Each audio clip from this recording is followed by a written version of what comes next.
It's Sunday, January 16th, 2022.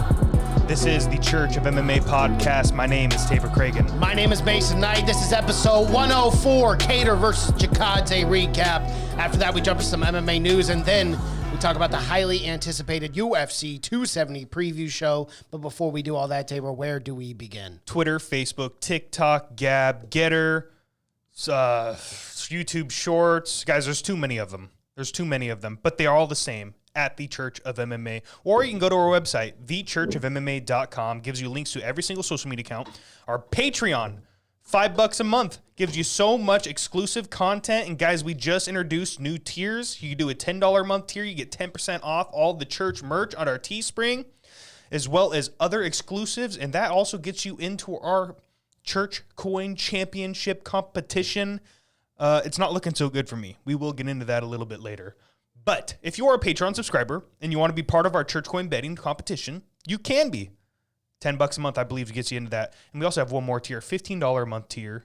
That gives you a 20% discount off the merch, right? Is it 20%? Yeah, 20% for that. There's a lot of benefits by joining our Patreon now, guys. So get in while you can.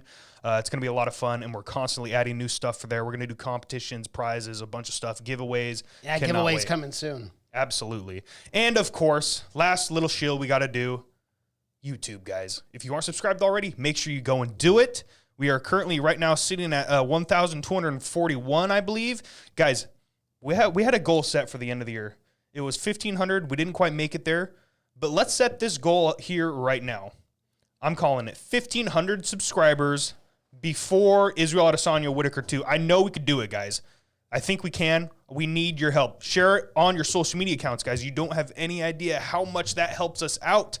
I believe Jerry said last night, he shared it on his Facebook, we instantly bumped up a few viewers, man. That's the type of stuff, if you don't want to spend your hard-earned money, it's hard out there, guys. We get it.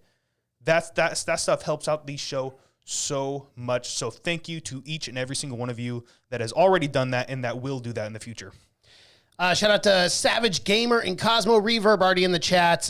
Savage Gamer coming in saying, perfect for a lunch break, boys. Let's get it. Was a great scrap last night. I'm all in on Francis this weekend. Let's go. Let's go. Cosmo says, evening, boys. What up, Cosmo? Yeah, we are here. We are very excited to break down this Kattar versus Chikadze card here, Tabor. Overall, what did you think about the first card of 2022?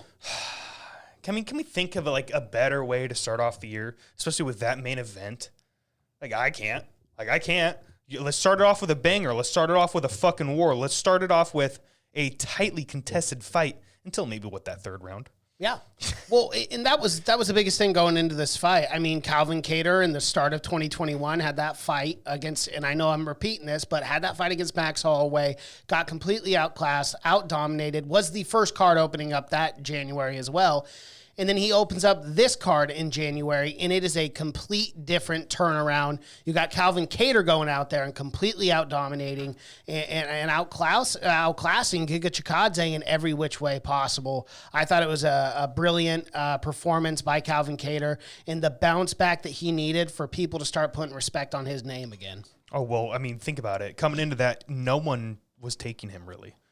This man was being counted out by everybody. This man was fighting a up-and-coming phenom who was undefeated in the UFC, has on a 3-knockout streak. I mean, nobody thought Calvin Kattar was going to go in and do after that performance we saw last January, but he proved all the haters and doubters wrong, man. Yeah. I can't think of a better way to stamp your name back in there, back into this top 5 and 145 pounds. That's how you do it. That's how you make sure people no, hey, you cannot disrespect this fucking man. He's still got it. He's still an elite practitioner in this 145-pound division. I can't wait, dude. Are you kidding me? Think about the matchups we could get now with a Calvin Kattar victory, especially like that. A dominant one over one of the most cleanest, crispest kickboxers this division has seen in a very long time. Yeah.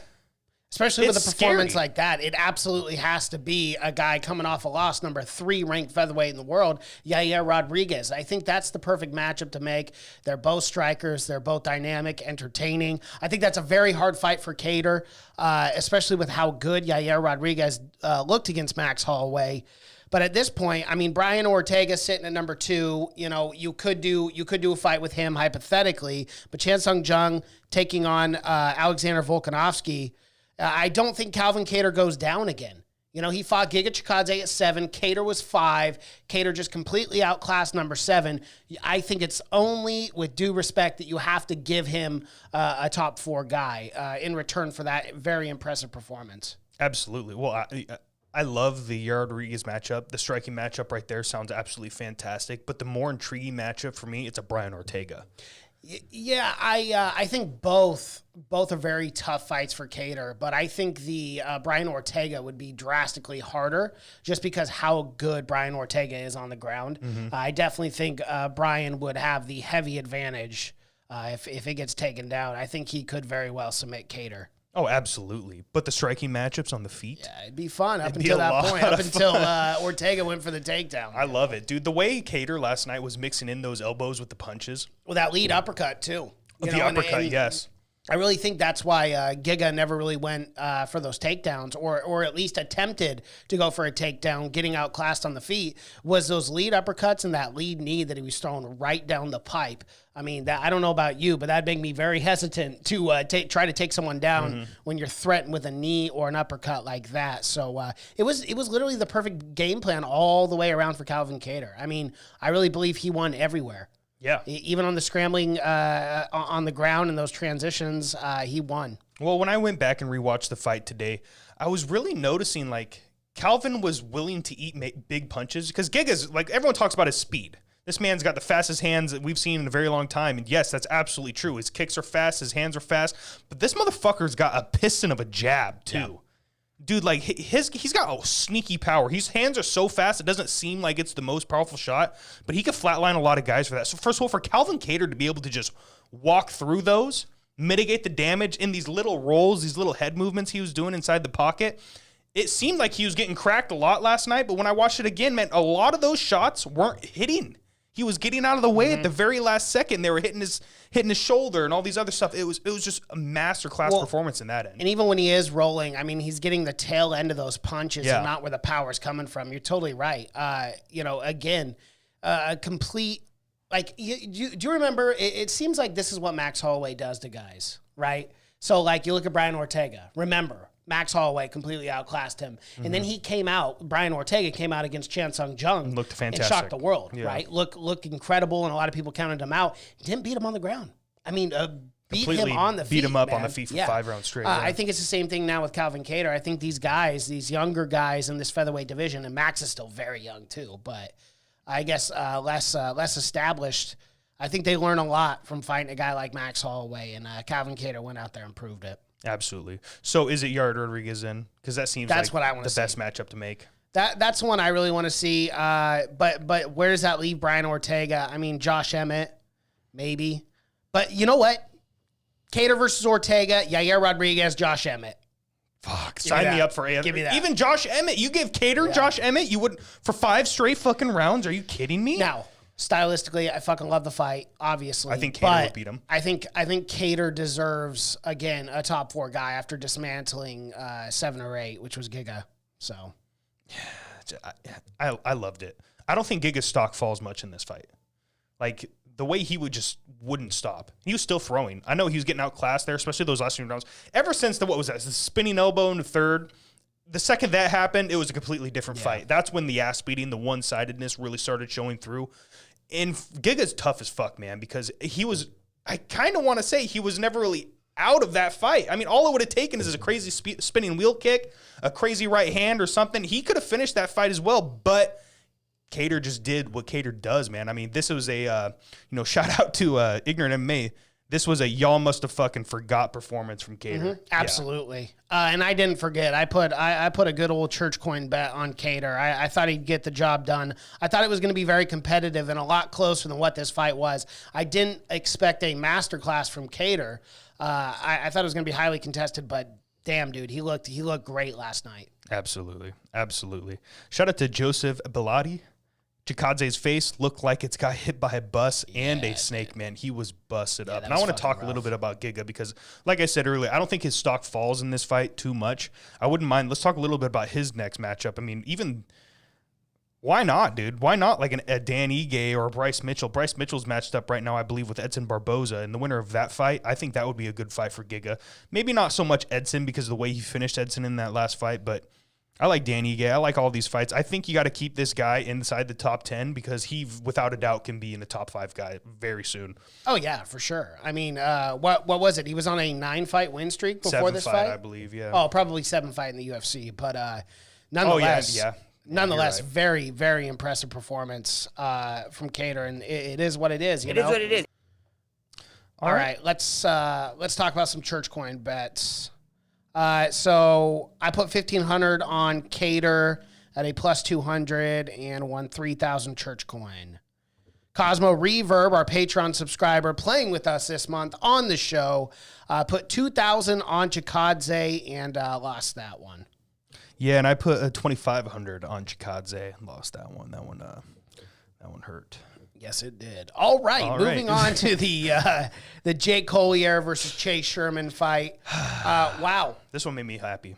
It did. It just made me happy watching it. It did, man. I mean, Collier, first and foremost, just guns a-blazing right away in the first round. Just throwing fucking bombs, dude. I was like, dude, you got to relax. You're going to gas yourself in the first round. This is not going to end well for you.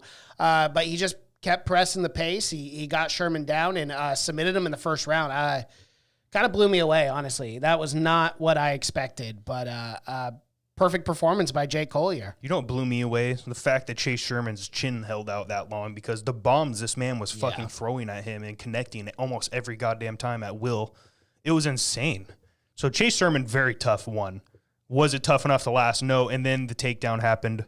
The choke was kind of, it was on the neck. He must have been squeezing pretty fucking hard. I would have tapped as well. Yeah.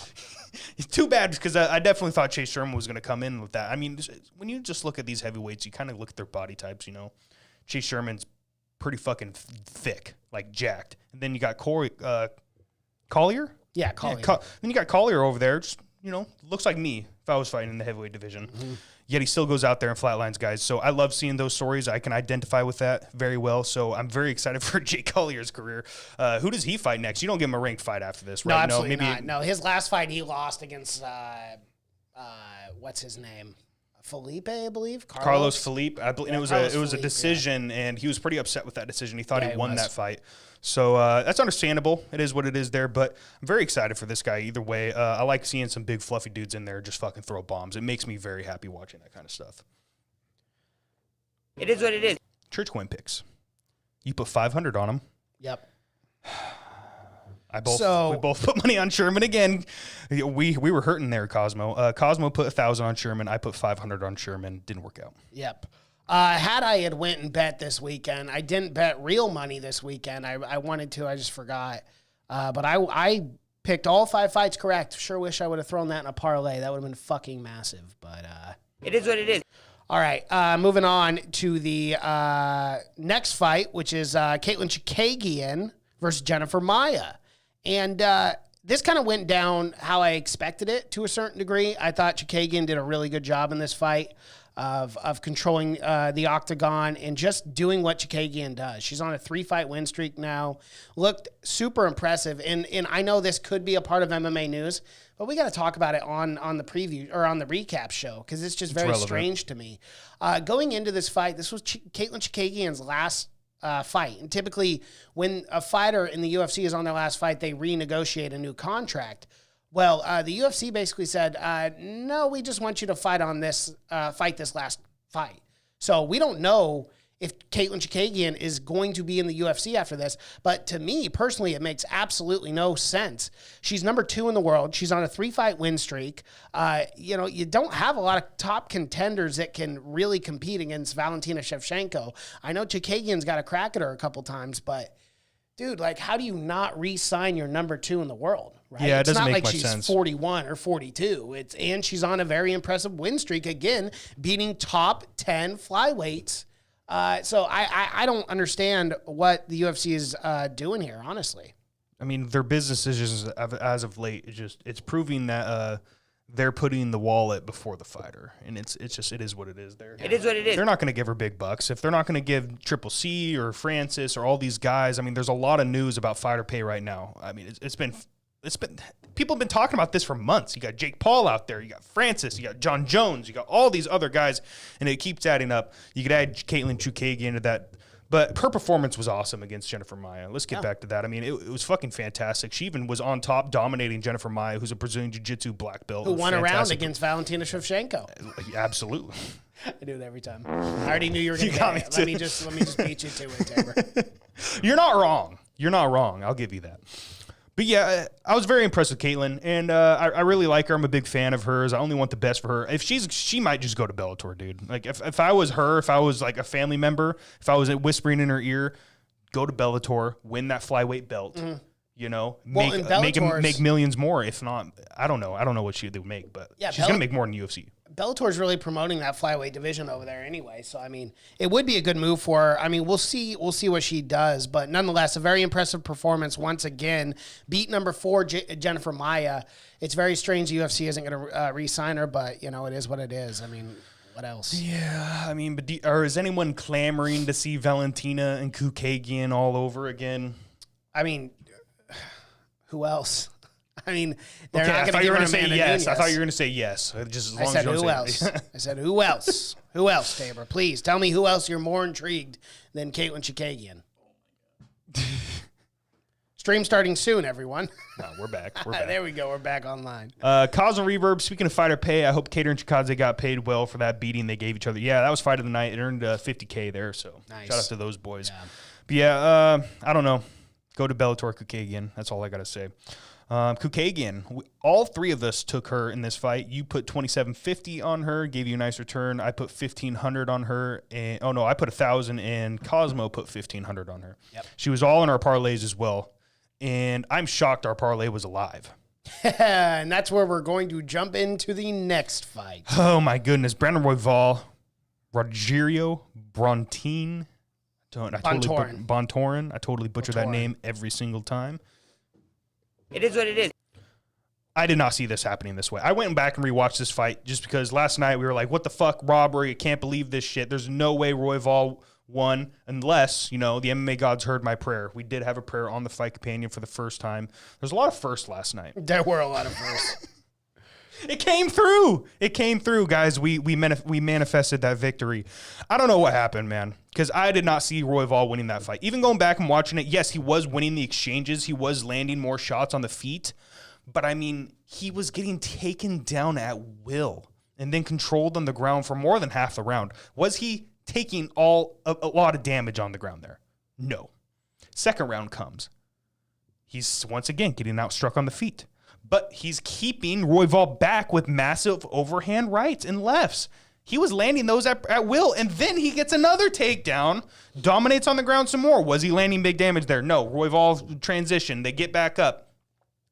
Once again, Royval's outstriking him on the feet, but he gets taken down again and then controlled to the end of the round. Like, those first two rounds, I thought those were all Bontorin. I almost fucked that up again. Yeah, no, I mean, I actually agree with you here. I really thought Bontorin won 29-28. I thought it was a for sure thing. And then on the Fight Companion, I'm like, whoa, guys, hold on, it's a split. And I'm like taking my headphones off trying to hear it. And then when they gave it to Royval, I was like, whoa, that's crazy. I know a few people in the chats disagreed with us, but I just don't see how you give that to Royval. Let's talk about the third round because Brontin fucked it up again. Bontorin was dominating on the ground once again, and then Royval gets the armbar attempt, and it looked like Bontorin tapped. Did you see this? Well, that's what Cosmo said. That was some controversy there because a lot of people online were saying Bontorin tapped, and I'm not going to lie, guys. I'm not going to lie. It looked like he fucking tapped. Damn, I wish I would have saw it. Yeah, we'll go back and rewatch this tonight. But it looked like he tapped because the second that armbar got sunk, and it was pretty well extended. Was it the best armbar ever? No, it was pretty much just right here on this lower half. But still, he wrapped around with his other arm and just gave one slap and then kind of looked at the ref, looked back, and went back to work to escape because he did get out. But a lot of people are saying that was a tap. I don't know, guys. The ref didn't stop the fight. Let us know in the chat. Is that a tap? Savage Gamer says, dude, 100% a tap. I'm going to have to go back and rewatch it. I didn't even see that. I saw the arm bar. I was getting all excited, but I didn't see the tap for the first time that I watched it. I didn't see that either. Back. I did not see that either last night. But today I saw that, and I saw people chirping online about it. A lot of people thought it was a robbery as well. A lot of people thought Bontorn should have won that fight, didn't. A lot of people thought the refs were smoking crack. Then you got the tap stuff. There's a lot of controversy with this one. My side is, man, it was so close. Like some of those rounds were very hard to judge. I did think Bontorn won, but I'm not shocked. Like, I'm not going to call a close fight like this a robbery. It's just, I can't. Yeah. It's too hard for me to call it a robbery. Yeah, I was just I guess my take is I was just very surprised Royval won. I thought Bontorn did enough, but maybe not necessarily a robbery. Hey, guys, we got 10 people watching. If you guys could smash that like button, help us out here. Greatly appreciate it, guys. Yeah, shout out to you, Kevin. See you in the chat. It says, evening, boys. What else we got? Just talking about Miesha Tate. What do you guys think? Maybe tap? Yeah. Savage is saying he cranked that shit and tapped, then played it off like nothing happened. I did see him look up at the ref. He was definitely looking at the ref, wondering, okay, you're not going to stop it? Okay, good. And then got out and kept going. It was pretty crazy. It definitely looked like a tap. But it is what it is. That's how things play out sometimes. You know, maybe it was my our little prayer or group prayer. I think we did manifest that, guys. So thank you so much for helping us there. You kept our parlay alive. Yeah, he did. He kept our parlay alive. Yeah. So let's go to church coin bets here. I put 1,250 on Royval. Got a return of 735. Cosmo Reaver put 500 church coin on Royval. Got a 294 return. And Tabor, you also laid 500 church coin on Royval and got a 294 church coin return. Absolutely. So let's move on to the next fight. Dakota Bush. Oh my goodness, these names tonight they're not kind with me. Vyacheslav Borchev. Borshev. Yes. Vyacheslav Borshev. You know, I actually know John Anik.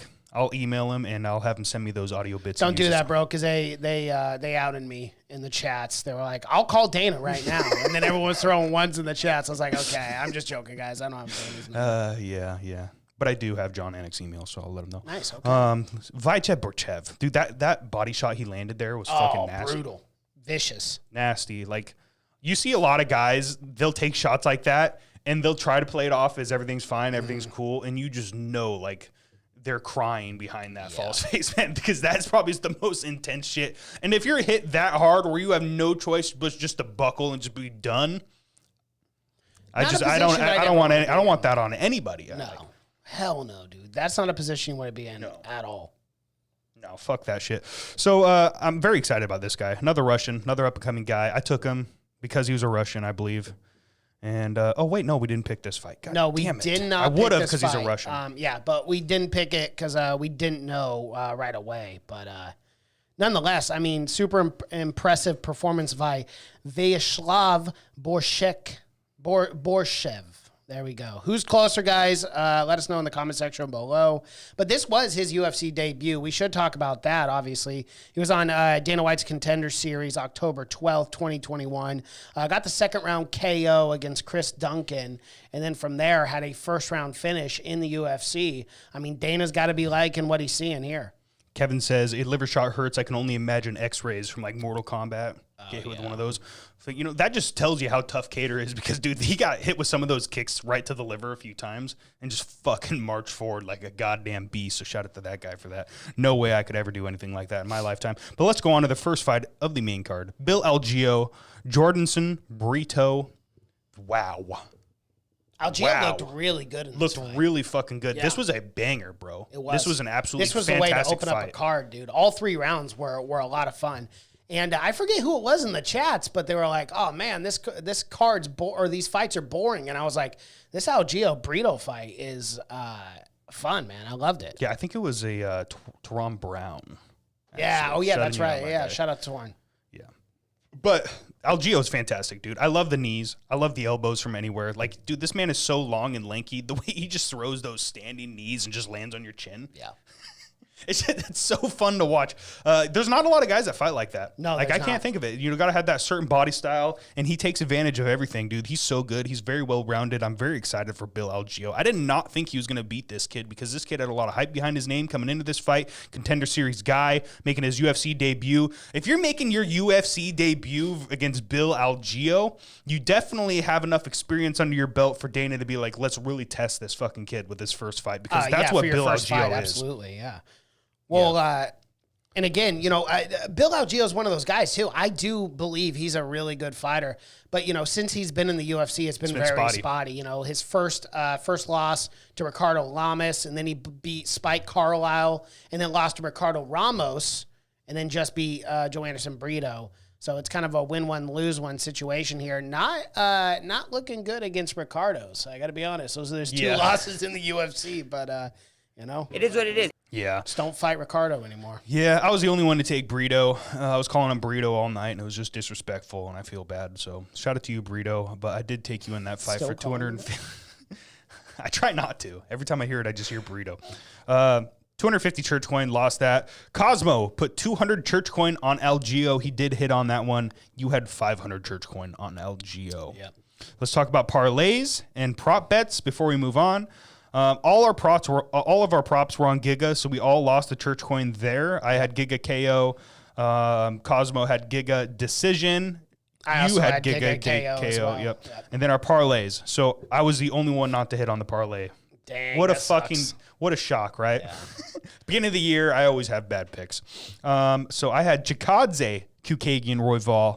It was alive there, and then the main event happened.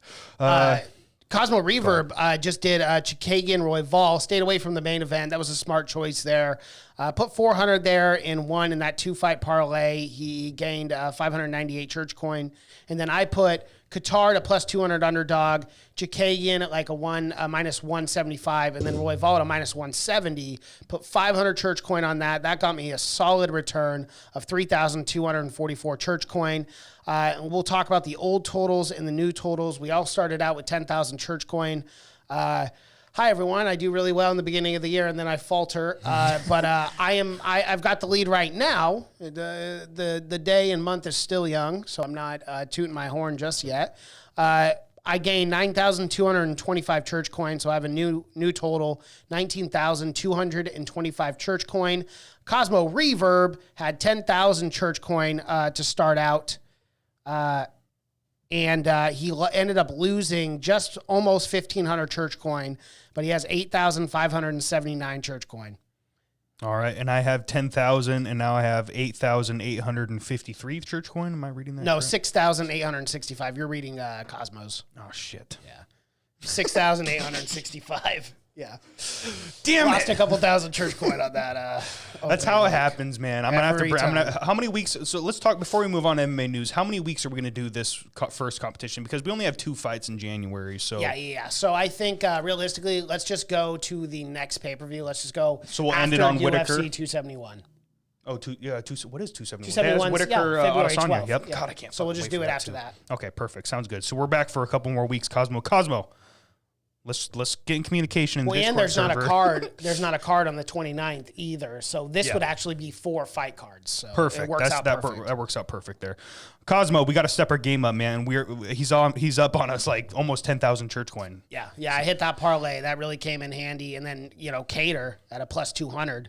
Yeah, that was big. So that was nice. That was really nice. All right, let's move on to some MMA news.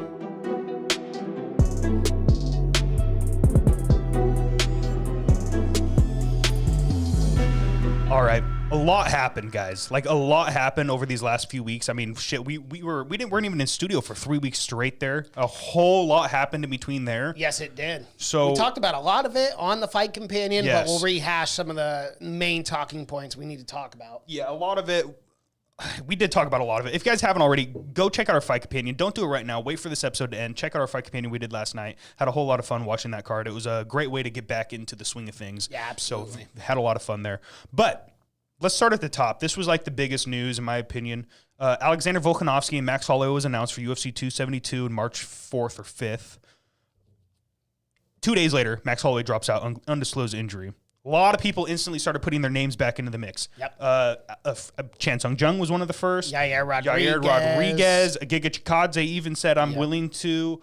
Yeah, that's not aging well, real quick, what Giga said. Yeah. He said started- Chan Sung Jung is a chump, basically, and was like, yeah, that guy's nothing. And then Kattar went out there and just pieced him up for 5 rounds. I was like, ooh, that's just really bad. Yeah, and I saw Korean Zombie clap back last night. I guarantee he after did. that. I guarantee he did. Yep. But either way, so a lot of people were putting their names in the mix. Even Bryce Mitchell at one point was like raising his hand. He's emoji, like, why not? I'll try. Yeah. So, Josh Emmett said he was ready, wanted the fight. Then rumors came out that Triple C was ready for the fight. And Triple C wanted to get in there, and Triple C was putting his name out there. Volkanovski actually started tweeting at Triple C.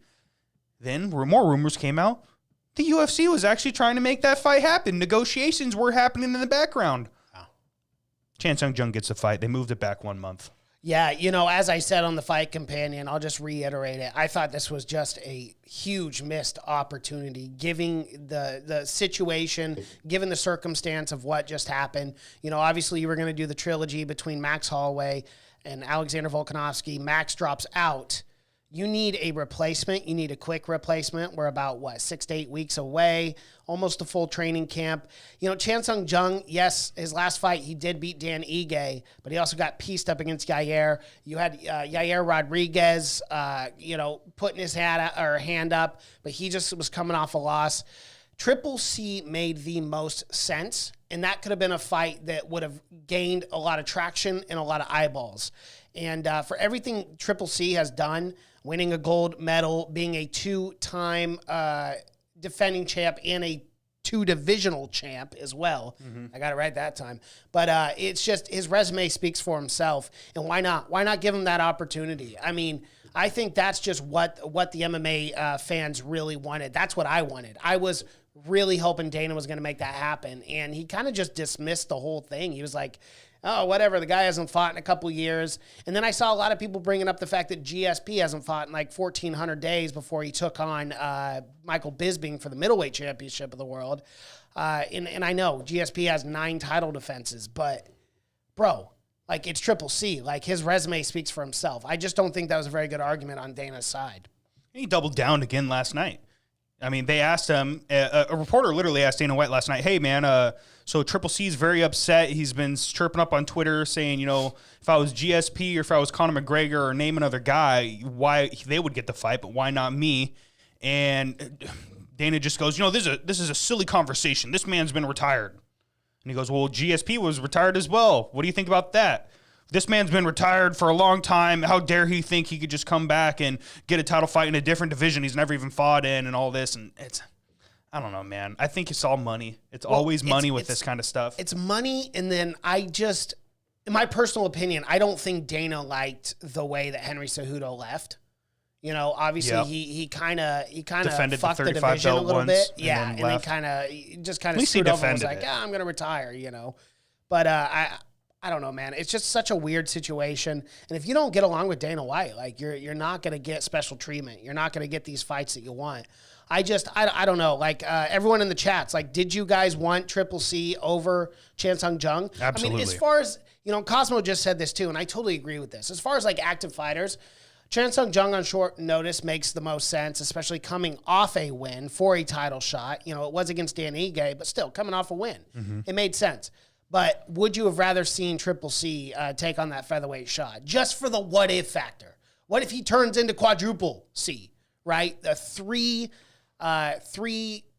divisional champion, which has never been happened. History could have been broke. I just think the story's better there, and I was really disappointed it didn't happen. Yeah, well, imagine this in this crazy world. This is no shade or disrespect to Alexander Volkanovski, but imagine a world where Henry Cejudo wins the 145-pound title.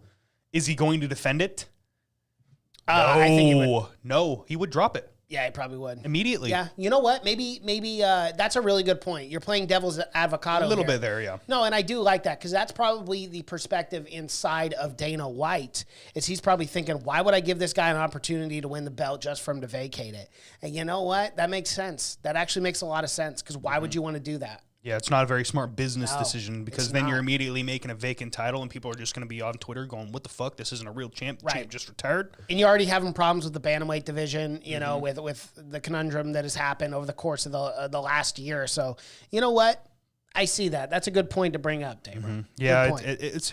I mean, I don't like it. I really wish they would have made this fight. It seems like the best fight they could have made. It seemed like it would have been the biggest money maker. Yeah. And Henry Cejudo said he wants to get paid, man. He just wants to get fucking paid. He says, I'm not fighting for peanuts no more, Uncle Dana. And he did come out and react to what Dana White said. He said this was a silly fucking conversation. He came out and said, Dana, I needed a break. Honestly, it was getting boring beating up TJ Dillashaw in under a minute and Dominic snoozing too. I got married, had a kid, and now I'm rejuvenated. I want to be quadruple C. If I beat up an old guy at the bar and learn how to river dance, will you give me a title shot? That's hilarious. I That's love funny. it. That's funny. I do love the king of cringe. Triple C, man. He's a character. I love him. I love him a lot. He's a very fun character to watch in the sport, and I love how he developed that over time because he used to be just like a normal guy. Yeah. And then he just started talking shit, and I loved it. That's what you got to do to get your name out there. I'm sure yeah, he sold absolutely. way more pay-per-views because he did that than not doing it. So either way, Chan Sung Jung and Alexander Volkanovski, UFC 273, I believe. Or is it 272? No, it's 273 in April. I believe they don't have a position for it yet. I don't know where they're going to have that, but Vegas might be on the table there. Very excited. That's the right fight to make. I like the Korean Zombie fight. Yard Rodriguez. It's not happening, bro. Nope. It's not happening. Not going to happen. Yeah, he was talking some mad shit, too, so that's the Well, only I reason why know. bring He's that like, up. do I even have to raise my hand? I'm like, yeah, you do. You're coming off a loss, bro. The arrogance. Ignorant MMA said, I can't stand Triple C, cringe ass. Literally makes my skin crawl when I see him. Was it the snake thing at the weigh-ins? That shit was funny. Yeah, Or the with stare downs. TJ Yeah, that shit Dillashaw. was Yeah, I funny, called him a man. snake. That shit was fun. Or the crown in the king robe that he wore walking in during the embeddeds and stuff. I forget what fight that was. I think it was against Dominic Cruz, but Ignorant said, so cringe. I'm for the Korean Zombie getting the shot. The less Triple C, the better. Alrighty then. Okay, not a fan of Triple C, I see. It's okay. It is what it is. It is what it is. Let's move on to other MMA news. Dana White came out and confirmed Leon Edwards is 100% next for Kamaru Usman. I'll just leave the floor to you. Yeah. I'm sure you're very happy. I'm happy. No. Leon Edwards deserves the shot. I mean, I've been saying this for a long time, and now I can finally be at peace. I can sleep at night again. Thank you so much for finally making this fight happen. I still, as much as I love Leon Edwards, and I've been the biggest advocate for him. But again, I do believe Kamaru Usman has got a very good shot at winning that and probably will win that fight. But at least Leon Edwards finally getting his opportunity, because we are on the side of the fighters a lot of the time. As long as you're not an asshole like Connor or a bad person, like we're going to be on your side. Like John. And just watch it, or John, like just watching Leon Edwards' career, like he deserved that shot. So I'm happy he finally got it. Yeah. Yeah, I'm very happy as well. Leon didn't deserve it. I'm just going to say that right now. Get that guy out of there. He's cringe as fuck. No, I'm just joking. I like Leon a lot. It's the best matchup you can make right now at 170 pounds. Do I think Leon Edwards is going to take that fight? No, I'm going with Usman. But Usman, man, that jab, the wrestling, everything there. But I hope they go down to the ground because that's where it gets really intriguing for me. I do believe Usman and Leon on the feet, it could be a good fight as well. But I just see Usman. He's got too much power on that jab, and his takedown threat is so. Like, he utilizes it so well. He just got to show a little movement there, and it instantly flinches his opponent up, which allows him to land that jab at will, and then the big overhands come. So I'm very excited to see that striking matchup, but I hope it goes down to the ground because that's where it's going to be intriguing for me. Both these men are fantastic wrestlers and fantastic Brazilian Jiu-Jitsu practitioners, but Usman, I just can't wait to see. Yeah, let's play a fun little game here. Let's talk about the opening odds for a fight like this. I think Kamaru Usman will probably come in at about a minus 240 favorite, about a 2.5 favorite there. He should be. I think Leon will probably come in at a plus 210, maybe a plus 200. Yeah, I think Usman is definitely the heavy favorite in this fight. He needs to be. I mean, a lot of people in the chat are saying they're going for Usman, and Usman's going to retire after that fight. I see that from Savage Gamer. He's also saying it's easy money. Kevin's going for Usman. Ignorant MMA, Leon gets knocked out in 3. A lot of people are sleeping on Leon Edwards, man. This man is fucking good. He's fucking good. Yes, he almost got knocked out by Nate Diaz. But still, I mean, like, we got to give this guy respect. Yeah, he was completely outclassing him on the feet the entire time. And if he really wanted to, he could have just taken Nate down and fucked him up there on the ground as well because he's very dominant on the ground as well. So I'm interested. I'm leaning Usman. I'm going to take Usman. I'm going to put my money on Usman. I'm going to put the church coin. I'm going to put the house on Usman. But Leon, I guess, is what we might start saying if he loses. Hey, maybe. Before we move on, does Usman retire after this fight? Because a lot of people were talking about, we talked about that last night too. No, I don't. Again, we did talk about it, but you have guys in the wings. You have guys like Vicente Luque, who has looked super impressive, especially last year with 2 beautiful submissions. One against a jiu-jitsu fiend practitioner, and one Michael Chiesa, also submitted Tyron Woodley. That's a fight that you could definitely make, and I'd be very excited for because we have not seen that matchup. You got, of course, Bilal, remember the name Muhammad, who's sitting at number 5 at this point. Okay, that is a great matchup. And here's the last one. You ready? Khamzat motherfucking Chimaev against Kamaru Usman. Are you guys trying to tell me you would not fucking love that matchup and that doesn't intrigue Kamaru? Here's the thing. Kamaru Usman is one of the most competitive athletes on the face of the planet. I think if people were chirping a lot, right? Let's say Kamaru goes out there and defeats Leon Edwards and Chimaev can get past Burns. And everyone's saying Chimaev could be the real champ. I don't think Kamaru leaves. I don't think he leaves. I think he wants to prove to the world, motherfucker, I am the best welterweight in the UFC, and he believes he's the best UFC welterweight, period. And you bet your ass that he would get in that octagon with Khamzat Chimaev, attempt to beat him, and then ride off into the sunset. I don't think this will be Kamaru Usman's last fight. There's too many great fights left for him with the way Khamzat, Leon Edwards, Vicente Luque, and Bilal, remember the name, Muhammad, have been fighting over the course of the last year. So that's just my take. I don't think he retires. I cannot die happy. I used to say this about Khabib and Tony, but I've made my peace on that. But I will not die happy if I don't see Usman versus Khamzat Chimaev. Like, that is the most intriguing fight the UFC can make, period. Yeah. Like, it's the best fight the UFC can make, period. Skill-wise. Stylistically. I want to see that. I want to see, can Khamzat Chimaev go and do that to that man right there? The number 1 pound-for-pound fighter in the UFC right now. The man who I say is, I want to see him fight Israel Adesanya too. I know they're best friends. I know you can make a buco bucks there. Like, please, UFC, pay these men. I need to see these fights. Him versus Israel or him versus Khamzat. Like, I really want to see if Usman can get through both of those men. I don't know how you don't say this is the greatest fighter of all time right there. Yes, especially the era with which Kamaru Usman is in, with a really stacked welterweight division from top to bottom. I mean, you go down the top 15, you're like, they're savages. It's ridiculous. This whole division.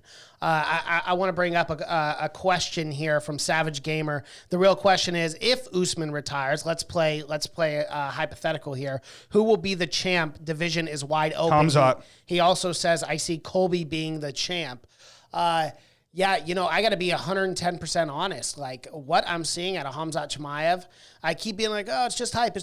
And again, Jing Liang is a fantastic fighter. Still not a top 5 guy. We haven't really seen it. But I'll tell you right now, when we get that Khamzat Chimaev, Gilbert Burns, if Khamzat Chimaev goes out there and does what he has historically done in the UFC to Gilbert Burns, I will sit here and tell you right now that will be the next fucking champ. Absolutely.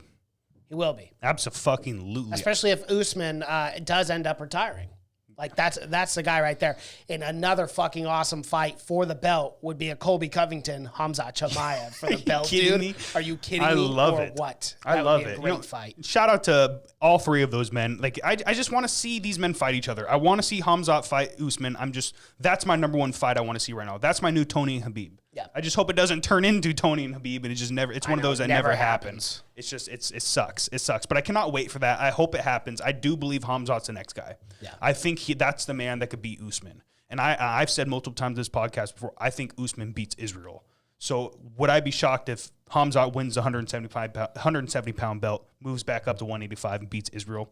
I'm just saying, guys, it might be the area of the Chechens or the new era of the Chechens and Russians and shit, because that man is the scariest man in the UFC right now. Oh, and we've seen Khamzat Chimaev go out there against middleweights or a middleweight and literally knock him out in the first round. He's got the power. He's got the capability. And I think you're spot on that. If Khamzat Chimaev can go out there and win the 170 belt, if Usman retires, I think that matchup's super intriguing. I want to see it. But if Usman does retire, you got Khamzat winning the belt. I totally agree with you. Within a fight or two, he might have to defend his 170 belt once, but then he bumps up to 185 and takes on the middleweight champ, Israel Adesanya.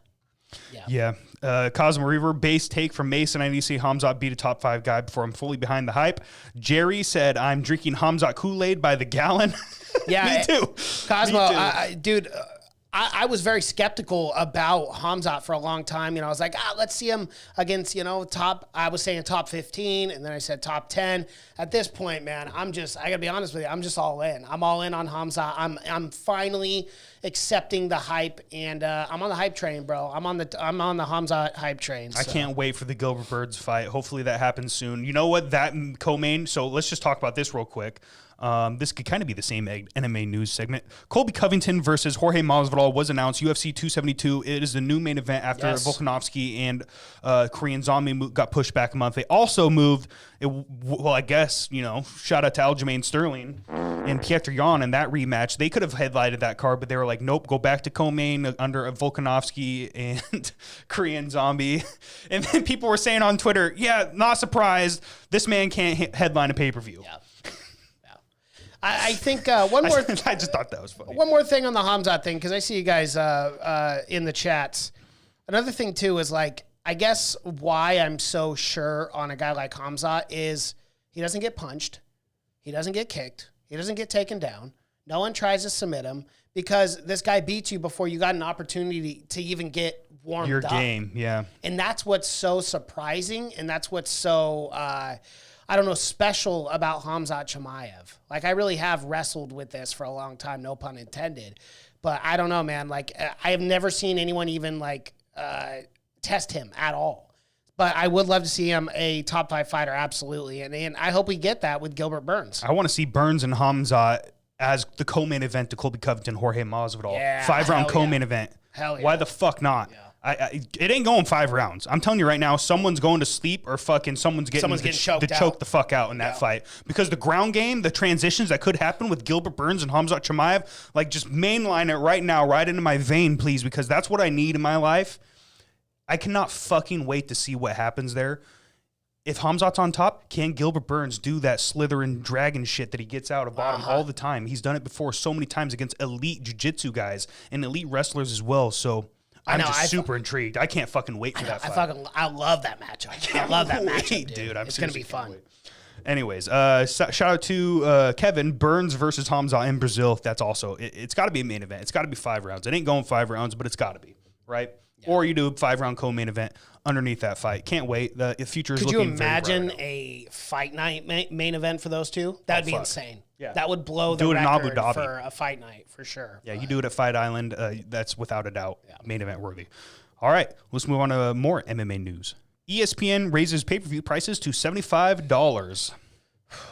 Guys, I remember when pay-per-views were $49.99. Yeah, the good old days. Those are the good old days. Now they just keep hiking them and hiking them. I was joking around with inflation and shit. We might just see a price hike to $100 within the next 2 to 3 years. I mean, it is getting crazy how expensive it is, and it's like, times are harder for everyone in this country. It's like, and just around the world in general, you keep hiking up these prices. It's tough out here. It's rough tough out here. Man. $75 is a lot of money for a pay-per-view, especially once a month. But it is what it is. Like, they're gonna keep. It is what it is. They're gonna keep doing it. And it's just strange that they did that coming off the best year financially they've ever had. Yeah, and they did it again last year too. Remember, they hiked it up from 65 to 70. Right, and I don't know if that is a contract with like ESPN. It is, because they're also doing They asked that. They asked that to Dana. They go, "Hey, ESPN raises pay-per-view prices. A lot of fans are pretty pissed off. Like, what is your immediate reaction to that?" And he goes, "Yeah, that's ESPN, man. We gave them the pay-per-view. We have no say in that, and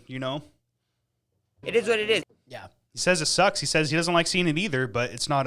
He has no say in it. So, and that's it's 100% ESPN. That's just the fucking Disney model. That's the Netflix model. That's what they do. I mean, Netflix just hiked up their prices again. I'm like, geez, dude, like fucking $20 for Netflix? Are you kidding me? Like, I'm gonna start bumming someone else's account. All these accounts, man. I mean, you end up paying more for cable. Or back in the day, would you pay like $150 for cable? Now you're paying like $150 for all these streaming services.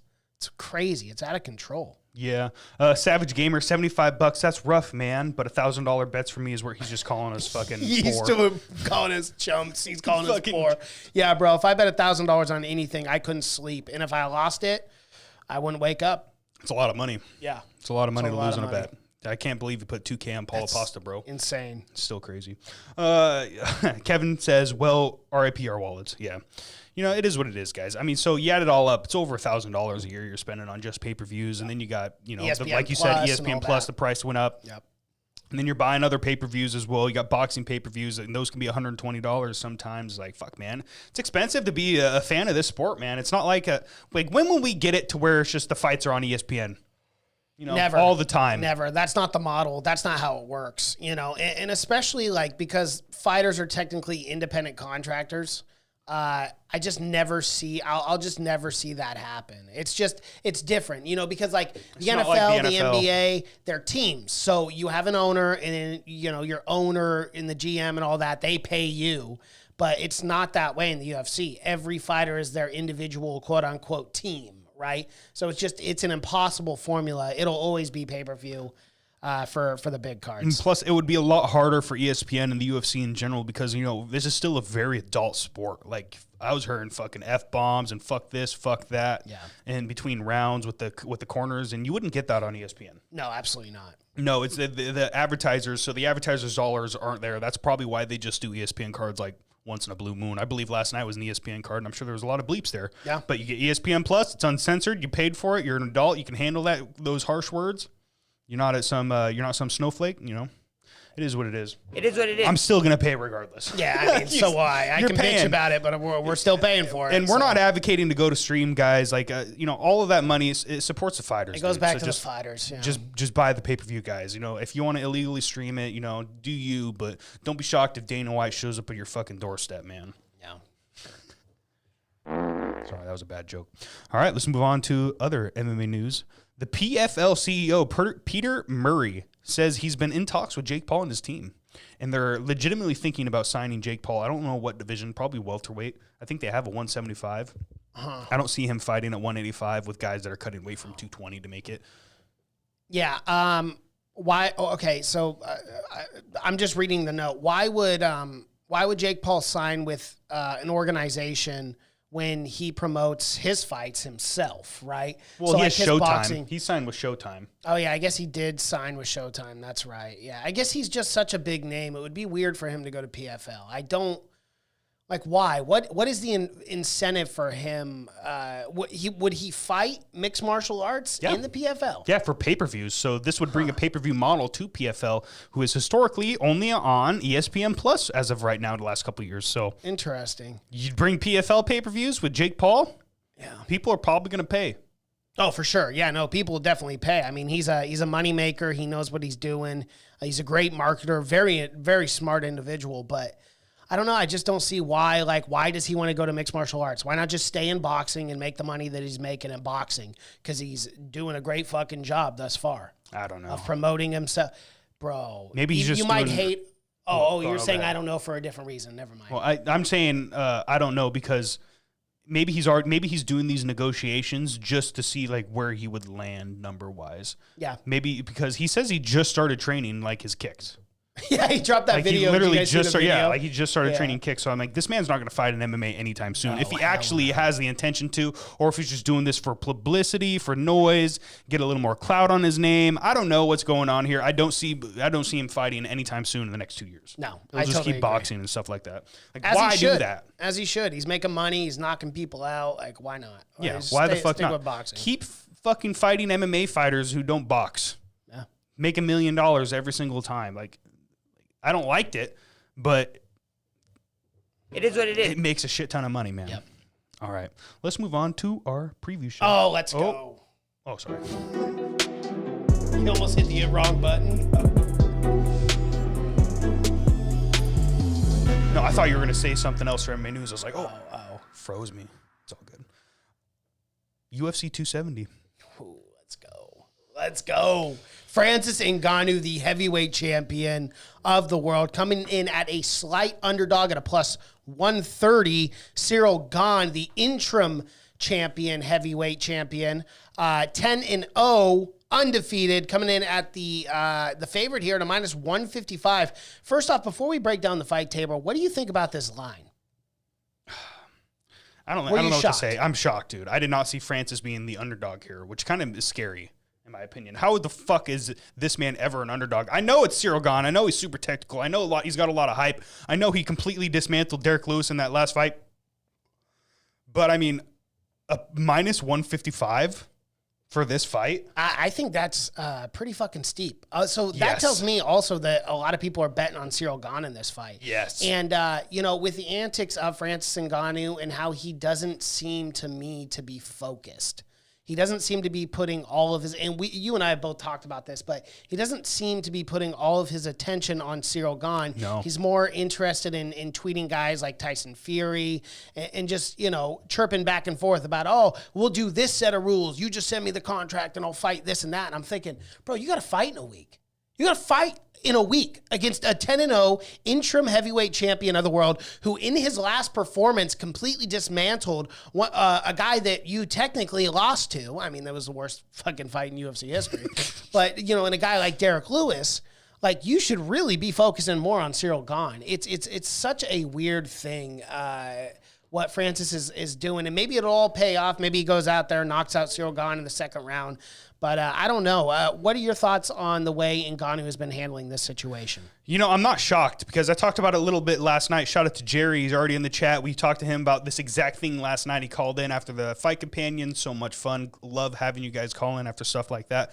But he said, man, he's nervous about Francis. He doesn't think he's taking him seriously, just like you said. I mean, dude, and we have the past where Francis thought he was going to walk through Stipe, a man who was on like a knockout fucking streak, was about to become the greatest heavyweight of all time on paper. And this man's like, nope, me one punch, knock him out. Fucking, it's over. He shits gold apparently in his own mind. And then he got humbled a little bit with Stipe there the first time. Then he went into Derek Lewis, like you said, worst fight of all fucking time. And then you get people like Dana White coming out and saying stuff like, this man has the worst, most inflated ego of any person I've ever worked with in my entire life. He needs to get his shit together. Dana went off on this man.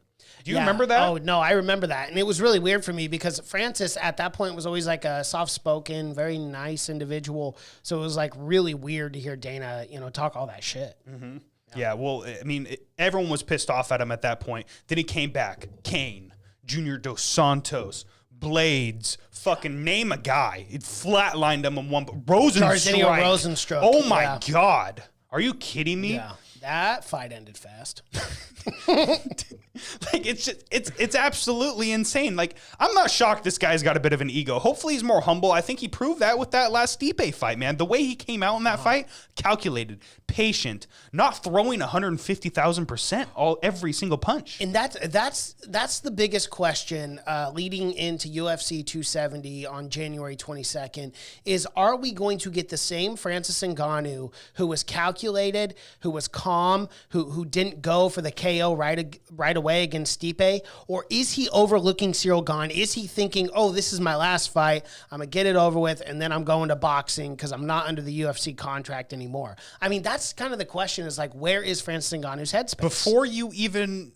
Before we move on to any technicalities and picks for the fights, how we see this going, we have to talk about this. Francis came out tonight and said that he will not sign with the UFC without a boxing stipulation in the contract. So, yes. He is probably done, guys. If you tried pushing Dana's hand like that, it usually doesn't work out for you. This is probably Francis's last fight, and I think he knows that, especially right now talking. He wants the boxing stipulation in his next contract, and he says he is done fighting for $300,000, $400,000, $600,000. Well, here's the thing. Remember when the UFC was trying to get into boxing with Zuffa and whatnot? They were trying to start a boxing Zuffa Boxing, and I think they were still doing it. He even said that they were going to have announcements last year. It never came. Yeah. So I don't know what's going on there and all the technicalities of that. However, this is crucial. And I think, Dana's a businessman. He wants a piece of the pie. He wants the business, WME, to grow and for the shareholders to... Look, I'm telling you right now, Francis Ngannou is actually really smart here because and I'm saying if, guys, if he can go out there and defeat Ciryl Gane, he's the heavyweight champion of the world. He's got all this hype behind him. He's a free agent and all technicality. It's going to kind of force Dana's hand. Dana will either do one of two things. Fuck you, we don't need you, we'll move on with you, which historically he has done. Yeah. But Dana White also knows that there is money to be made. We're not just talking about peanuts, guys. We're talking millions of dollars to be made in boxing. And if Francis Ngannou agrees to not only fight in the UFC still and defend his heavyweight belt, but then also go out and box, as long as the UFC gets a little cut of that pie, I think that's a very realistic thing. And I think this is something that the UFC needs to start doing for their big stars. They need to be able to outsource and need to have these big fights, and the UFC gets a little cut of that. What's wrong with that? What's wrong with that? You know? Like, so for me, I think this actually makes a lot of sense. I think Ngannou's smart for at least publicly saying this, because it's going to force Dana's hand. He's going to have one of two options. Yep, go fuck yourself, kid. And then he doesn't get a cut of the pie, or he does a hybrid contract and he's making money and Ngannou's happy and doing what he wants to do. And we have to talk about this because I saw this mentioned earlier in the show. You guys were talking about it right when we started, and I wanted to save this for now. Have you seen the countdown show for UFC 270 yet? Not yet. No, I have was not watched it podcasting yet either, but the chat is talking about this a lot. What are your thoughts on the countdown show for yesterday? It feels like Ngannou versus Lopez and not Ngannou versus Gane. So are they already pushing a boxing matchup? Who's Lopez? I can't think of a boxer named Lopez other than... I have no idea. Yeah, I have no idea. Let us know in the comment section what you mean by that, Joseph Pilati. Yeah, we have not seen the countdown show. I would have. There's a lot of Lopez's too, so that's...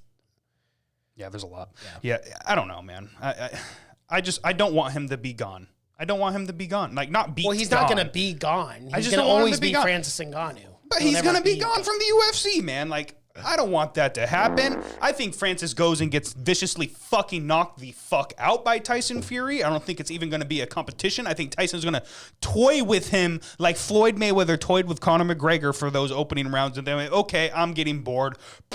Fucked him up, knocked him out. Yeah. That's what's going to happen here with Francis and Tyson. There's no fucking way. I know, but everyone's going to say, it only takes one, guys. It only takes one. That's the same thing they were saying with Deontay Wilder twice. And then look at those last two fights, man. Viciously KO'd. Showed that the skill set, being hit without getting, or not getting hit, how good your head movement is. Like, Deontay Wilder is a more technical Francis Ngannou as a boxer. I know Francis hits way harder, but I mean, still, like, does he even have a chance with these guys? You know, I'm not going to lie. We talked about it in the group chat. Deontay Wilder versus Francis Ngannou? Sign me up for that one. Sign me up for that one. Sign me up for that. Because historically, both fighters gas. Francis Ngannou, 5 rounds against Stipe, the roughest 5 rounds I've ever seen. And then you obviously have Deontay Wilder gassing in like round 7, 8, and 9, or 8, 9, and 10, I should say. But Mogul comes in and says Cyril's shady coach name is Lopez. Duh, it's the coach. There's a lot of shit going back and forth with the coach and whatnot. I need to watch the countdown. I'll probably do that tomorrow. Yeah, you guys got us super intrigued. I'll have to watch that tonight before I go to bed. Yeah, I'm very excited for that. It is time, Mason. Or should we talk about Cyril Gane for a little bit first? I guess we kind of can do that in our breakdowns as well. Yeah, we can do that in the breakdown. Yeah, for sure. Cyril Gane, like, how do I say this without spoiling my pick? If there was a man, that was built, like, if you could just build your own perfect heavyweight, ground game, check. Oh yeah, if you're playing the UFC game and you go and create a character, you're gonna have every attribute of Cyril Gane. Yes. Yeah. Yes, I want the ground game of like someone like a Michael Chiesa, like pretty advanced, pretty high level jiu-jitsu guy. I want the footwork of Rose Namajunas. I want the one-punch knockout power of like a Derek Lewis.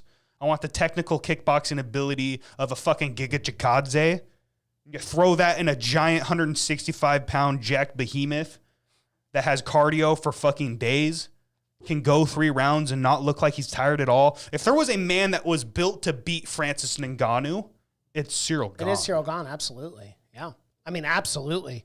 I got to bring this up. Maggle says, honestly, the way Cyril's coach has been talking mad shit and talking about sparring and breaking that sparring etiquette, I don't see how this ends up being a happy ending for him. Cyril might get slept. Yeah, I wouldn't be shocked, dude. Yeah, there's a lot of animosity, too. Obviously, former training partners. You obviously have the coach situation as well. You guys all saw that video. Ngannou's walking down the hallway, right? And Cyril Gane and the coaches are there, and he walks past him as if he didn't even see him. And Cyril Gane and the camera work was awesome, and then the camera turns back to Cyril and he's like, guy didn't even say hi or anything. There is bad blood here. It's a lot more subtle than like a Colby Covington, Kamaru Usman, and it's not as like, projected, but you can feel it. There. You can feel it, dude. You can cut the knife you can cut the tension with a knife. I can't fucking wait, dude. Like, but what Francis comes out? Is it going to be patient Francis? Is it going to be Jairzinho Rosenstrike Francis? Because I was saying if Jairzinho Rosenstrike Francis shows up, Stipe is going to dominate for 5 rounds, and he might have if that Francis showed up, but he didn't. What Francis shows up to beat is Ciryl Gane? Because I almost think it needs to be that one. Yeah. I'm kind of 180 here. Like, he almost needs to blitzkrieg Ciryl, get him pushed up against the fence, and maybe take him down. Well, am I crazy? No, you're not. Because I think technically, and again, I'm a huge Francis Ngannou fan. I love Ngannou. But I think technically Ciryl Gane's better on the feet, man. I mean, we've talked about it time and time again. He moves around so well. He's lightning quick for a heavyweight, dude. Those leg kicks are fucking phenomenal. So yeah, man, let's get into our church coin bets, Tabor. Who do you have for the main event of UFC 270? This is so fucking hard, dude. Like, I don't know. This is a coin flip. This should have been a plus 110 to plus 105. Or a minus 105, minus 110. Like, pick 'em fight. Because that's what it is, dude. If this stays on the feet, if this goes past the first 2, maybe 3 rounds, Ciryl Gane unanimous decision, or Ciryl Gane submission, Ciryl Gane TKO, that man will dominate if it gets into these later rounds. Francis Ngannou historically does not have 5-round cardio. We saw that every time he's gone. He's only gone 5 rounds, I believe, once, and he got dominated completely 100%, was gassed after this first fucking round. I know he's got better cardio, but since then, but we haven't seen it, man. We haven't seen it. He did conserve that gas tank against Stipe, but I don't know. This is a whole nother animal. This is a man that I think you need to blitzkrieg him. I think you need to land wild punches, and I think you need to take this man down for you to have a chance, Francis. But I wouldn't be shocked if he just landed one. Derek Lewis was trying to land one too, man, and we all saw what that footwork does. Now he's in the big cage for a big pay-per-view. Yeah. I don't know, man. I don't know what's going to happen here. I really don't. I love it, though. I love it. I love this. My this matchup, man. My heart is telling me Gane by decision, but my brain is telling me Gane by submission. I would not be surprised if Gane gets a heel hook, Gane gets an armbar, Gane gets something. Francis takes him down, and Gane attacks from bottom and gets a sub. Rear naked choke. Maybe he takes his back. Maybe a guillotine position from bottom and full guard. I don't know. That's what I'm thinking is Gane by sub. I think that's going to be my prop bet as well. I have no idea what that is. Do we have the lines pulled up for the props? Yes, we do. What is that? So Gane to win by decision is a plus 375. Gane to win by KO or submission is a plus 175. That's not as big as I thought it would be. No. I figured maybe a lot of people are thinking of that. I'm thinking the same thing. I think it goes down to the ground eventually. I know that's crazy to say. But I would not be shocked, especially if this gets into a little bit later rounds, if this isn't over instantly by a Francis Ngannou blitzkrieg or a Gane knockout or something like. I don't know, man. I wouldn't be shocked if Gane finishes it by TKO with body kicks, dude. The body kicks were vicious against Derek Lewis. Those shots to the liver, man. We saw what happened last weekend with that one guy. A shot to the liver. I've never seen Ningano kicked in the liver like that. I know. And Gane can do it. So, I don't know. Can. Everything's telling me Gane, but at the exact same time, but Francis, the one-punch fucking KO. Can he hit it? Can he land it? Will he land it? It only takes one. I don't know, man. I would be shocked if Gane's chin holds up. A lot of people are going to say Ningano, especially because he's a big plus, especially because a lot of people think they're going to make easy money. But my heart and my brain are telling me Gane. I got to take Gane. I'm going to put all in on Gane. So just 100 church coins on all the other bets? No, I got church coin bets for the rest. We'll pull those. For whatever, whatever's left, I'm going all in on Gane. I don't see how he doesn't win this fight. I'm super confident. I think that's what's going to happen. I love me Francis Ngannou, and if he wins, if he knocks him out, especially early in a spectacular fashion, I'm going to be happy because one, it's great content for the reactions, great content for the podcast, and it's a great story, and I'd love to see him win. Make even more money outside the UFC if that does happen. So okay, and then go ahead and give your prop bet as well, since it is main event prop bet. I'm gonna go Gane submission, 500 church coin. Okay, all right, yeah. For me, I've gone back and forth here. Gane could very well win the fight. We broke it down. You guys know where it is. I'm gonna be short, simple, to the point. I'm going the other way on this one. But Francis and that KO power, it just takes one. against Hirogan, more technical fighter, but, it is what it is. It is what it is. I'm going to go with the KO, the power. I'm putting 1,000 church coin on Francis Ngannou for the win in my prop bet. I'm going to hedge my bet a little bit here. I think the way Gon gets it done is via decision. So my prop bet is 250 church coin on Gon by decision. Yep. So those are my bets. Kazariber all in on Gon. Interesting. Yeah, he's got the eye emojis there. I need to make some moves, dude. I need to make some moves. He's panicking already. I got a feeling you guys are both going to be taking Francis. That's my prediction. Yeah. So, all right, I got to make some moves. Let's move on to the co-main event of the evening. Or do you want to talk about your picks since you're doing it in the Patreon, Devin? Or? Oh yeah, you're running the Patreon this week. What's your pick? You get 10,000 church coin this week. Let's go to your camera. Yeah, there you go. Honestly, I kind of don't want to talk about the main fight just because me and Mason's bets are literally the same. So no, that's fine. Yeah, that's fine. Just let us know. Yeah. Yeah, if that's the case, then I think I'll put probably. Let me just go 2,000 church coin on Francis by KO. Then my prop bet is gone by decision as well. All right, that's smart. Smart. Hedging your bet there. Very smart. All right, let's move on to the co-main event. Brandon Moreno versus Davidson Figueiredo in the trilogy fight. Figueiredo, I mean, he was having a lot of excuses after that second matchup. He was saying he was sick. He was saying he was distracted in training.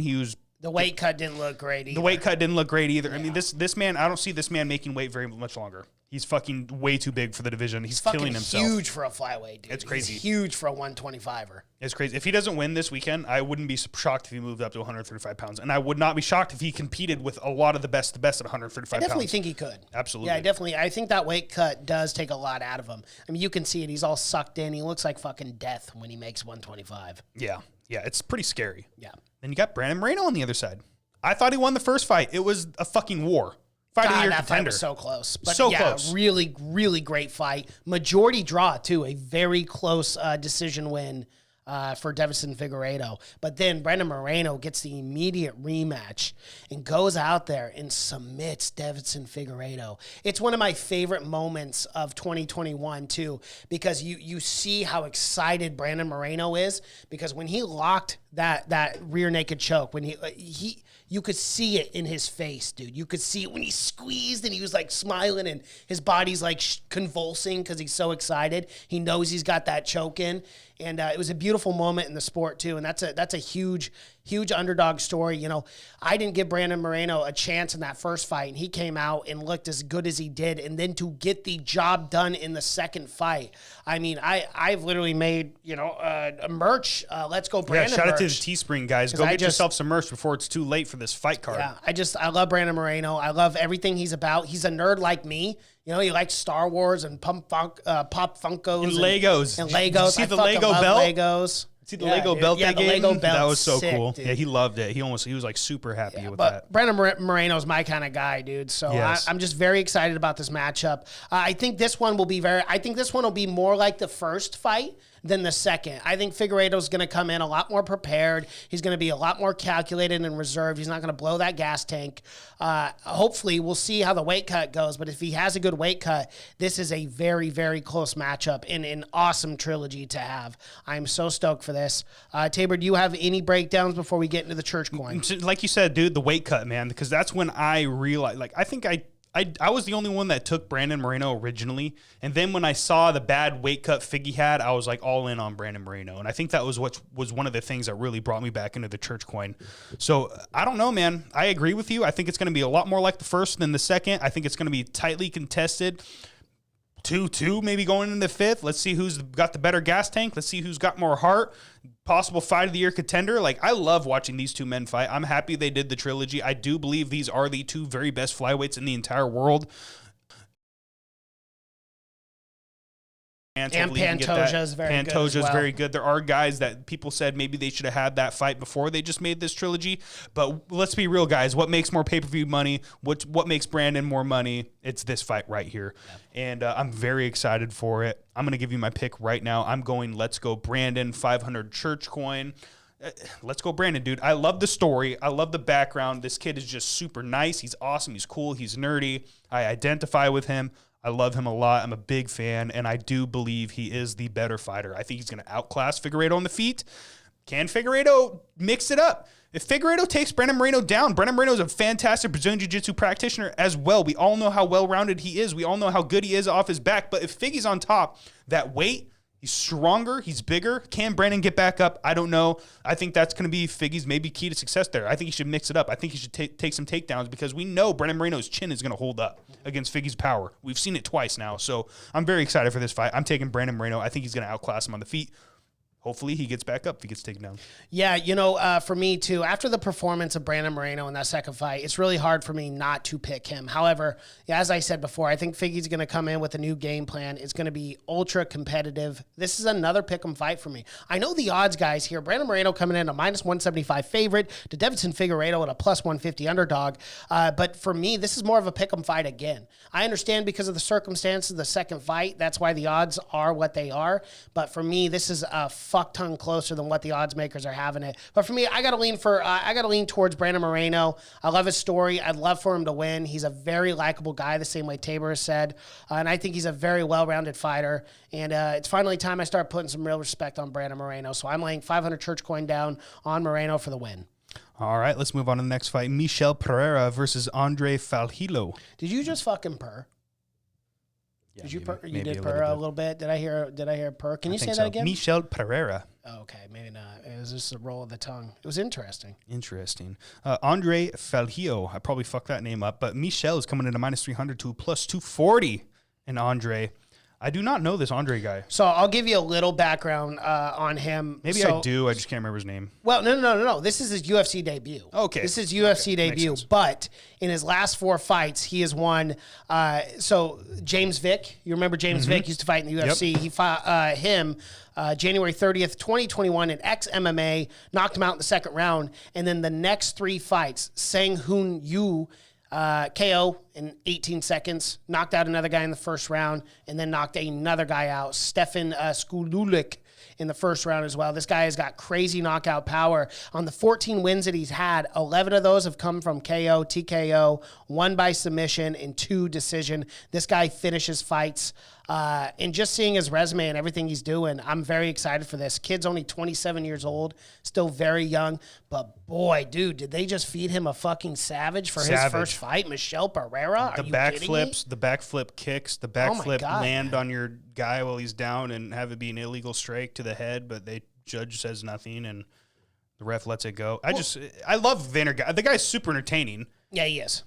And that's what he says. He's never going to change. He does kind of like slow things down now. I believe he got his ass kicked by a lightweight one time in Canada, and people were like, maybe this guy needs to fucking relax. And then he did after that, and he kind of cooled it off, but he still does some crazy stuff.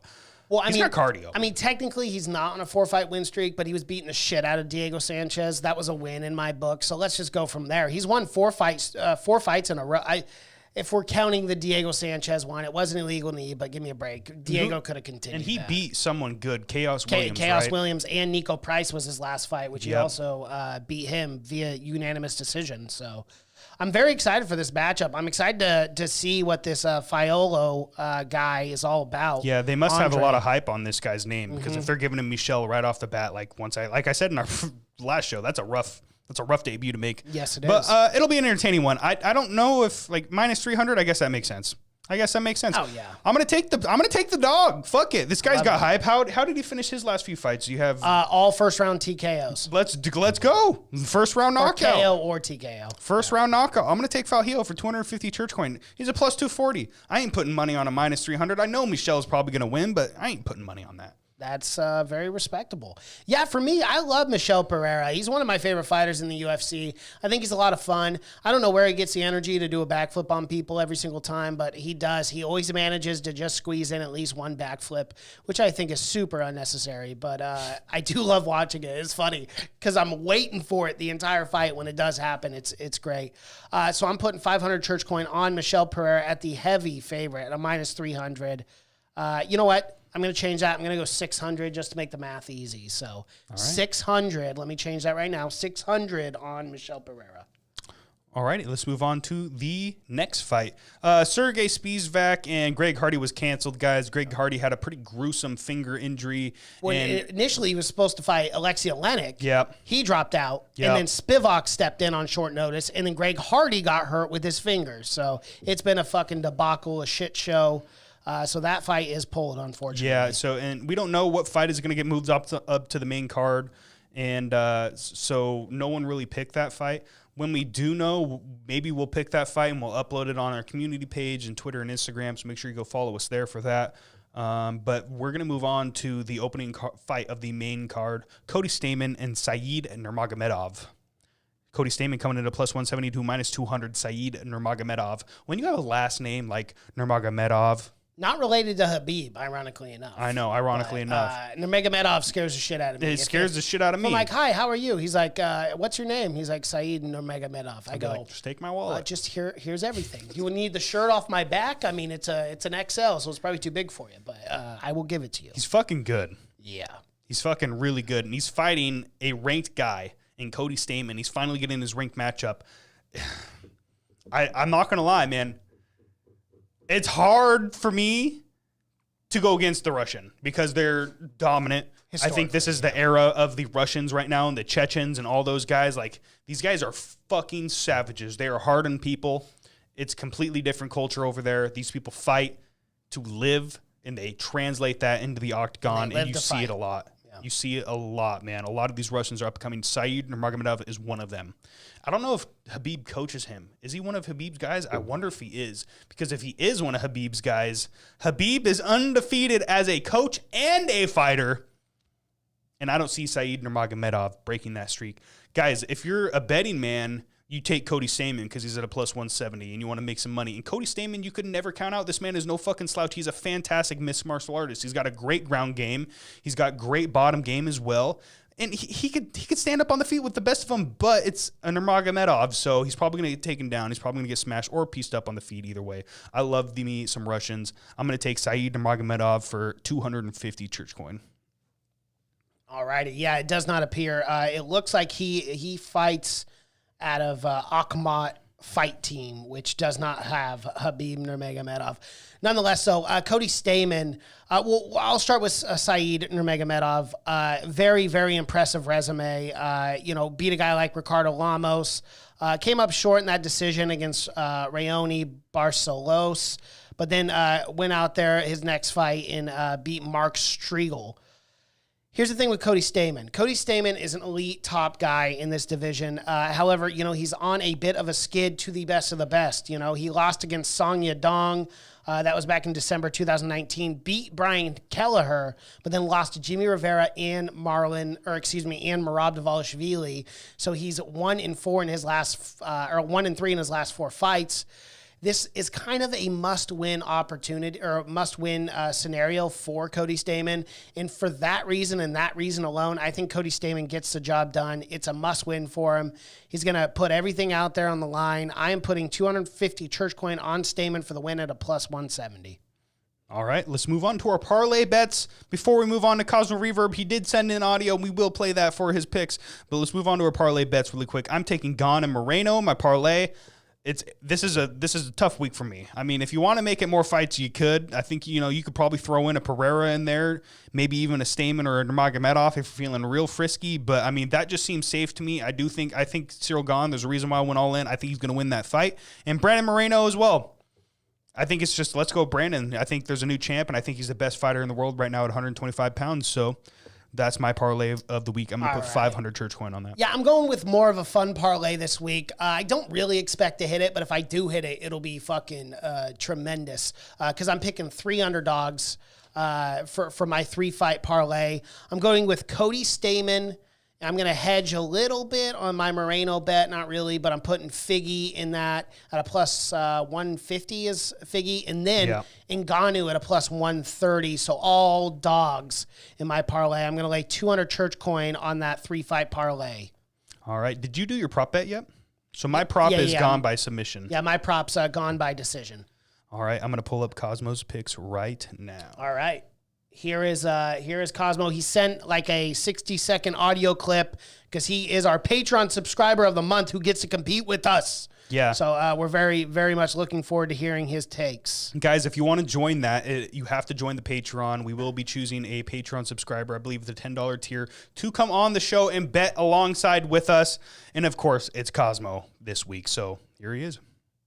All right then, evening boys. Time to give my picks for next Saturday's card. I'm going to start off at the bottom of the card just to keep things interesting. So starting off with Cody Stamen versus Saeed Nurmagomedov. For this one, I'm going to go with Nurmagomedov. He's been out a year. He didn't fight at all in 2021, but I do like what he's been shown in his previous fights. And this is his chance to break into the top 15. I think he's got the skill to do it. So I'm going to put 500 church coin on him. Next, we would be having Sergey Spivak versus Greg Hardy. But I believe that fight has been cancelled. If there's any replacements for that fight, let me know and I can do a quick pick for them. If not, we're just going to pass that one by. Next fight, Miguel Pereira versus Andre Filio. Fialho? I don't know how you pronounce that name. That's hilarious. But I'm going with him for the sole reason that he isn't Miguel Pereira. I'm not really a fan of all the kind of acrobatic, funky stuff like that, mainly just because it's style over substance. If you've got the kind of skills to back up that sort of style, go for it.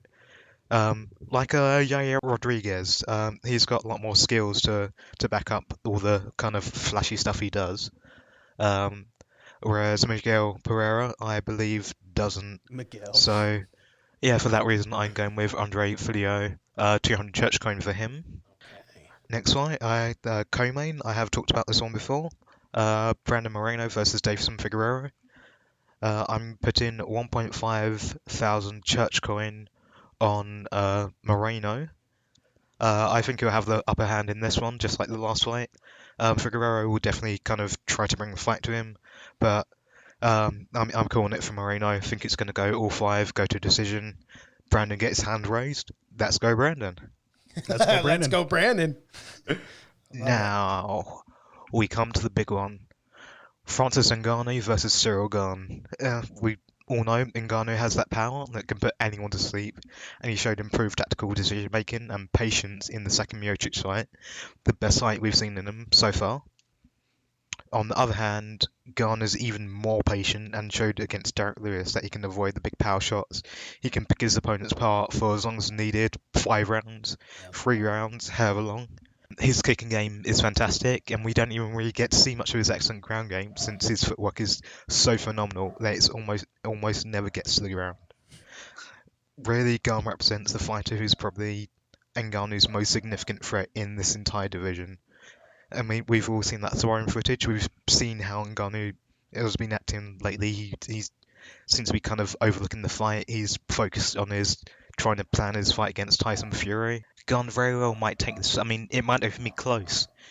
He's got all the right tools to do it, and that is something that we all have to be prepared for. He's got all the right tools to just be able to pick apart Ngannou for 5 rounds or for however long is needed. So, it shouldn't come as any surprise that I'm going all in on Francis. Do not bet against the producer. May I remind you all that we're competing for the inaugural Church Coin Championship belt. You don't win by betting coy, trying to edge out a decision over 4 weeks. You win by knocking the competition flat out when you have the chance. This is a big swing I'm taking, but when Francis gets his hand raised, so too will I be raising my own hand in victory. Mason may as well be over him, head not back like a Percy Spencer when I take that Church Coin crown. Table will be the sign of Stipe, staring up at those stadium lights as I wrap the belt around my virtual waist. We had a bit of a rough start yesterday, but this coming Saturday is when I'll steal the lead. Hell, I'll even drop you a super chat so Mason can use the money for Photoshop lessons. He's going to need them for his that belt onto a picture of me. And before I forget to add them, prop bet, I'm going for Francis Ngannou, 1.5k on him knocking Cyril Gane the fuck out. And for my parlay, I'm going to go for the championship run. Brandon Moreno retains, Francis Ngannou retains. I'm putting 1.5k church coin on that. I mean, this is it, guys. Either I win big or I lose everything. I'm the Francis Ngannou of the on this competition. I just need this one punch, and I'm gonna knock you both out. If I can't get that, then oh well. Better luck next time. But look, come on. We all know I'm gonna land that punch just like Francis on the Saturday night. I'll see you boys there. Hell yeah. I fucking love it. I love the confidence. Fucking man. awesome. That was great. Oh, I loved it. So that was 500 church coin on Francis by KO, and then 1,500 on Francis and Moreno for the parlay. Yeah. Damn, man. He could do it. He could do it. He could do it, Could man. definitely do that. Now I'm rooting against. No, I'm just joking. You can just change your my pick own real bets. quick. Yeah, Yeah. But you know what? You got to go down swinging, Cosmo. I like the intensity. I like the shit talk. That was fucking hilarious. The Photoshop joke had me dying. I love it. I love it. And he just sent in a $20 super Oh, he chat. did. Photoshop lessons from Mason.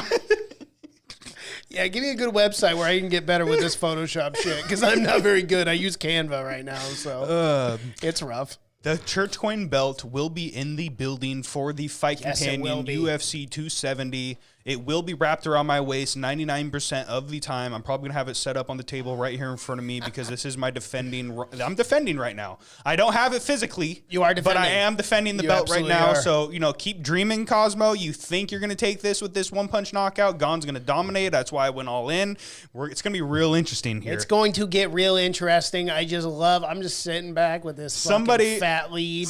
Yeah, but I'm just going to it could enjoy get this chipped fight away. companion. It could get It chipped could away. get chipped away, my guy, and it We got a very couple well weeks. could. It very well could. But We got a couple weeks. It's all good. but Cosmo's I'm coming in chilling hot. because this pay-per-view is just so hard for me to pick these fights. So, but yeah, dude, I'm very excited for this. I Very can't excited. fucking wait. Guys, I love the idea of the church coin. Oh, the yeah. church coin belt, church coin bets. It's fucking awesome, man. And Cosmo, shout out to you, dude. Dude, Thank you seriously, again thank for you the so much. $20 super chat, dude. That's fucking insane. We love you. The audio was great, dude. That shit talk. I That think was he awesome. scripted that out, bro. Straight up. I think hope he wrote so. that That out was some and everything. Chael Sonnen It was. shit, dude. It really was. That was great. Shout out to Legendary. you, Cosmo, man. That'll be legendary on the podcast. I can't wait to clip this all up and play it on the YouTube channel. So shout out to every single person that showed up tonight. We appreciate the fuck out of each and every single one of you. Savage Gamer, Maggle, Cosmo, of course. Jerry showed up. Jerry. We got a Jerry Let's go, Jerry. chant Come on. going on in there. Let's get ones in the chats for Jerry last night. He said he shared it on his Facebook account, guys, and we instantly bumped up in viewers. Guys, if you don't want to send in the super chats, we're going to have the wheel out for next Fight Companion. Yeah. So I don't think we hashed out a price quite yet. We will do that. We will announce figure that it out. early during the Fight Companion. The super chat wheel will be in the building for that. I believe we're going to have on the Mantuary podcast, and Cash Kraus is going to be on as well. So it's going to be a lot of fun. I'm surprised. I was going to be gone. I was going to head back to Arizona, but I will be here for next weekend and the Fight Companion. So I'm very excited that I'm actually going to make it. Nice. Because there's no fucking way I'm not going to watch that fight with my boys. Like, Right? it's going to be just gonna too be a hard. great time, It's going to dude. be It's too gonna be hard. a It was going to fucking kill great me time. on the inside to not be here. So I'm Yeah. going to be here. This week's going to take forever. Luckily, know. we got an episode of Embedded every day. I got the countdown I still got to watch, but God, leading up to this, I'm going to feel like this week's just going to take forever, but Yeah. I cannot wait. Yeah, shout out to Savage. Shout out to Kevin. Shout out to Joseph. Shout out to everyone that showed up, man. We appreciate the hell out of you. Somebody DM Aunt W and tell him he missed another congregation, but I'm sure we'll see him in the chat. Shout out to Ignorant MMA as well. We saw you there. I saw your comments earlier saying you moved to Las Vegas. When we're in Havasu, we were talking last night on the Fight Companion about maybe doing a Fight Companion down there maybe sometime soon. Yeah. It'd be a lot of fun. So if we're in Havasu and we're doing a Fight Companion, man, would you be willing to come down? It'd be a lot of fun to have you there and get to meet some people in person. It'd be a Yeah, lot it'd of only fun. be like a 2.5 hour drive from Vegas. Yeah, it'd be a lot of fun. So shout out to everybody that showed up, man. We appreciate the fuck out of you guys. As always, man. Twitter, Facebook, and Instagram, everything is all there at The Church of MMA. Go to our website, thechurchofmma.com. Links to everything. And, of course, Teespring and all that kind of stuff. So thanks so much for showing up, guys. Make sure you're here for 270. Let's go. So, social media accounts, of course. Subscribe to the channel. Smash the like button. You guys know the drill. We appreciate the hell out of you guys. Cosmo Reverb, you think your shit don't stink? Well, I got news for you, pal. I'm getting that church coin belt. This is the Church of MMA podcast. My name is Mason Knight. That is Tabor Cragen. And until next time. Peace.